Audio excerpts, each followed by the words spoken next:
حرکت سیاسی فعلا در تاجیکستان ممنوع گروه 24 روز 5 ینور سال 2023 با نشر یک اظهارات خبر داد که سامانه رسمی این حرکت اپوزیسیونی و کانالش در یوتیوب مورد حمله خاکرو قرار گرفته است.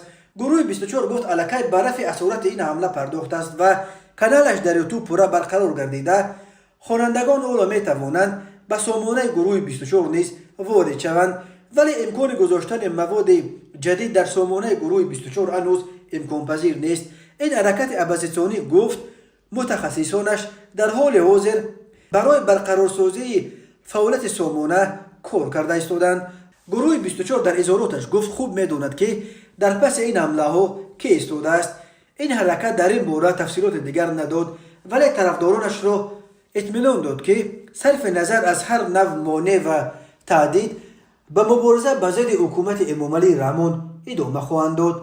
عبیدالله سعیدی سخنگوی گروه 24 روز 6 ینور در صحبت به پایگاه خبری بامداد هدف حمله خاکری قرار گرفتن پایگاه‌های مطبوعاتی این حرکت اپوزیسیونی را تصدیق کرده و گفت از ماه دکامبر سال گذشته به تمام رسانه‌های حرکت حمله صورت گرفت که در نتیجه به سامانه یوتیوبی گروه 24 کانال حق و باطل و سامانه رسمی حرکت ویروس‌های گوناگون وارد گردید. در فرصت کوتاه تیم تکنیکی حرکت توانست مشکلات سامانه‌های حرکت در یوتیوب را حل کند و دوباره به کار آغاز کرد، اما سامانه رسمی حرکت تا حال کاملا به کار خود آغاز نکرده است و امیدواریم که در کوتاه‌ترین فرصت این مشکلی را نیز اصلاح خواهیم کرد.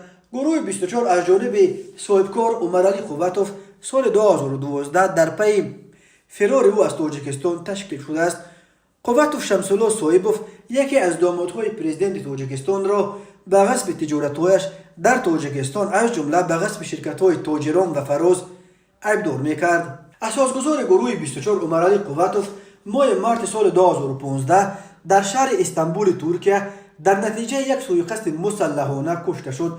بعد این شمار زیادی از اعضا و طرفداران گروه 24 بازداشت و محکوم به زندان شدند و قسم دیگر به کشورهای اروپا پناه آوردند. حالا این سازمان اپوزیسیونی اساساً در اروپا عمل می‌کند.